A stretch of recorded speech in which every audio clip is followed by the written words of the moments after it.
આ પુષ્પા છે ને હવે ભગત થઈ ગયો છે. ચમ ખબર છે? આ બધી આ માળાઓ પહેરી હતી ને એટલે હવે ભગત થઈ ગયો છે. હે ત્યાં માળા ચમ પહેરી તું ભગત થઈ ગઈ રે? એ પુષ્પા એ ભાઈ રે पुष्पा तू भगत થઈ ગઈ રે मन के तुम भगत हो गए हो? ए तुम क्या हो गए हो? भगत बन गए हो? पुष्पा तुम भगत बन गए हो? बोल तू क्यों नहीं बोलती है? पुष्पा तुम केम नहीं बोलती हो? बस तुमको नहीं बोलना है बोलो तुम्हारा नाम. हेलो गाइस को लाइक करो તમે સાઈડમાં રહો. પુષ્પા તમે બોલો કે હેલો ગાઈસ,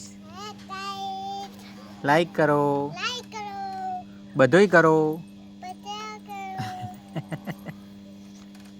થેન્ક યુ.